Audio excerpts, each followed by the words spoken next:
Good evening. We present the news summary. As of last night, there were 343 active COVID-19 cases in the country. 155 of the cases are in isolation centers on Mai, Praslin and La Digue, with 2 in critical condition at the family hospital. 13 deaths have been recorded so far, with 2 earlier this week. During this afternoon's press conference, the Ministry of Health said that most of the deceased had a cardiovascular disease as underlying condition. Seychelles is also first worldwide in terms of the percentage of the population having received a first dose of COVID-19 vaccine, and second in terms of the percentage who has received 2 doses.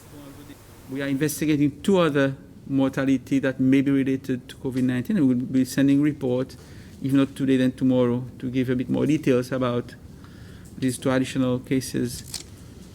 It always saddens us when somebody passes and COVID may have been responsible for the death. We have found that most of the, in fact, all the deaths we've had have been related, have had underlying comorbid conditions that have contributed to their demise, sadly. This table and graph shows that we have children who do test positive, and all of them are either mild or asymptomatic.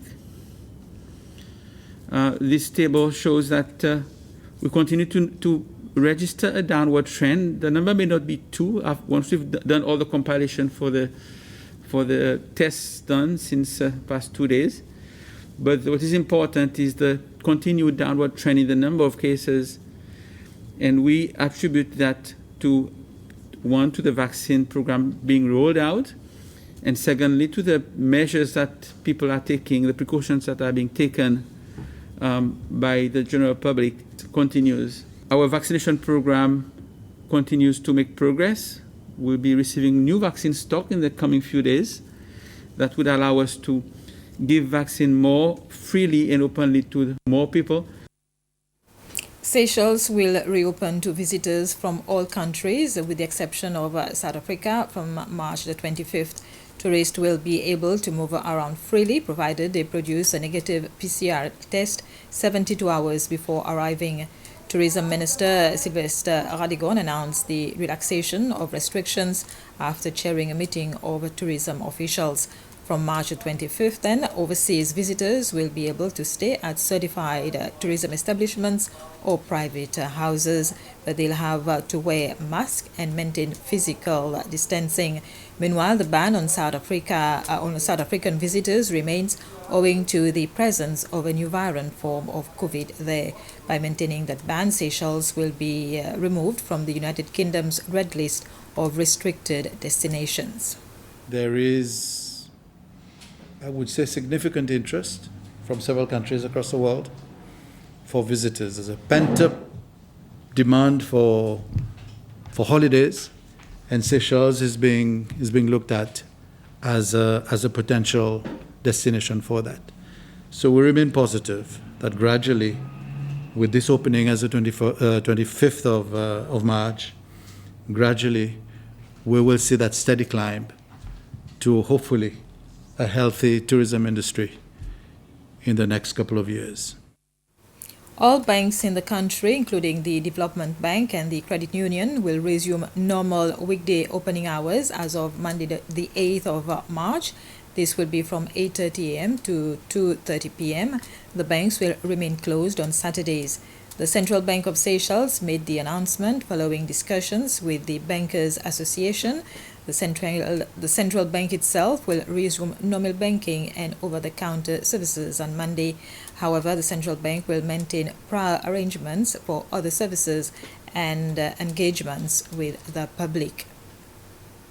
Professional centers have started their induction and registration procedures for students who completed the S5 level studies last year. The Seychelles Business Studies Academy was the first to open its doors to the 160 students together with their parents this morning.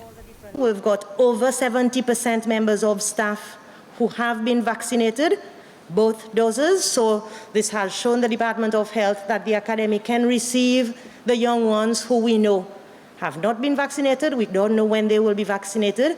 So we've had our vaccination. Masks. All staff, all students will be wearing masks at all times because this is the law. This is what we've been requested. And you will wear it properly. Your classroom will be sanitized at the end of the day, ready for you to come in the next day. But cleanliness should be one of your responsibilities. We've got hand sanitizer stations everywhere, but we ask that students please bring your own. We all do that now. We walk with our little sanitizer bottle in our bag. Since the beginning of the year, the Ministry of Education is facing many difficulties due to the COVID-19 situation. Schools have remained closed and many parents have to stay home to help their children with their schoolwork. The Principal Secretary for Education said that they are and will continue to support parents and teachers during this difficult time. In terms of lessons that teachers are sharing with the students, on our side, we are encouraging all teachers to be in contact with their students. And for this, we have encouraged head teachers to monitor to ensure that the teachers are really engaged in communication with their students to ensure that they have lessons that are being given. We know that in some cases this is working extremely well. The monitoring is taking place, students are engaged, and even parents are very satisfied. I know that there are certain difficulties in certain schools, and we have tried to address whatever concerns raised with us. We have personally contacted head teachers when there was a need. And we know that we are all trying our best to ensure that things work as smoothly as possible. The National Assembly has approved the budget of several entities, including that of the Anti-Corruption Commission.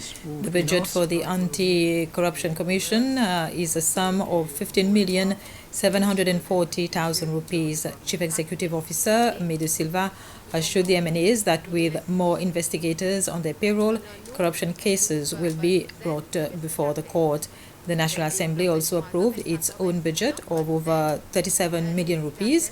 Questions were more or less on the administrative matters, but it was the occasion for Clerk Tanya Isaac to announce that the Assembly, being an institution that promotes democracy, has set up its own media unit so as to provide the deliberations to all interested parties. Minister Marie-Céline Diallo was also present to defend the Youth, Sports and Family Affairs budget. She said youth and sports policies should be brought to national level instead of only at the NSC and SNYC level. This was the news summary. Thank you for your attention.